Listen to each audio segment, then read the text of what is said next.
क्या आप श्योरली ये कह सकते हैं कि आप पाइथन के अंदर किसी भी स्ट्रिंग को हैंडल कर सकते हैं?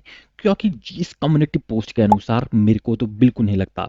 मैंने जब अपनी कम्युनिटी पोस्ट में ये वाला क्वेश्चन डाला और मैंने पोल करवाया कि करेक्ट आंसर क्या होगा, तो केवल 37% लोग ही करेक्ट आंसर दे पाए।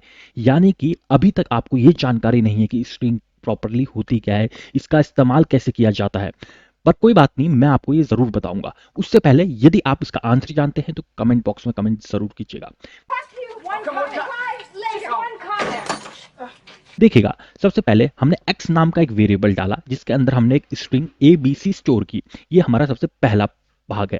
उसके बाद हमने x से रिप्लेस कर रहे हैं, x के अंदर रिप्लेस यूज कर रहे हैं मेथड का, और वहां पे a की वैल्यू को रिप्लेस कर रहे हैं 1 से। देखिएगा यहाँ पे कोई एरर नहीं आएगा, लेकिन ये एक्चुअल में x को चेंज नहीं कर रहा, because you know that string are immutable, वो चेंज ही नहीं हो सकते।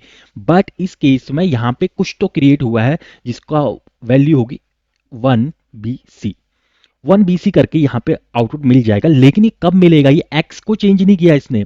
लेकिन अगर हम कोई और वेरिएबल में ये चीज डालें तो यहाँ पे ये स्टोर हो जाएगा। जैसे कि यदि मैं कहूँ कि हम इसको पूरी स्टेटमेंट को मैं अगर ऐसे लिख दूं कि लेट्स से y इक्वल्स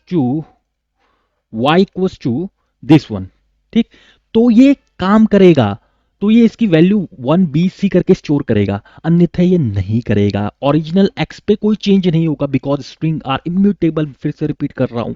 अब इसके बाद हमारे x के अंदर हम एक और स्ट्रिंग ऐड कर रहे हैं def। इस ये भी हमारा ओरिजिनल x में कुछ नहीं चेंज करेगा, लेकिन अगर हम इन दोनों को यूज करना चाहते हैं तो हमें एक सेकेंडरी स्ट्रिंग चाहिए होगी। जैसे हमने ऊपर y लिया, यहाँ z ले सकते हैं। अब अगर हम प्रिंट करके देखेंगे तो हमारा आंसर केवल ए बी सी ही आएगा। यदि मैं इसको रन करके भी आपको दिखाऊं, पर लोग पता नहीं क्यों इतनी गलतियां कर रहे हैं, क्यों गलत से गलत आंसर दे रहे हैं। देखिएगा ABC। अगर आप इस जानकारी से सरप्राइज हुए या मैंने किसी भी तरीके से आपका कोई भी डाउट क्लैरिफाई किया है तो एक लाइक तो बनता है। और Don't forget to like, comment, and subscribe.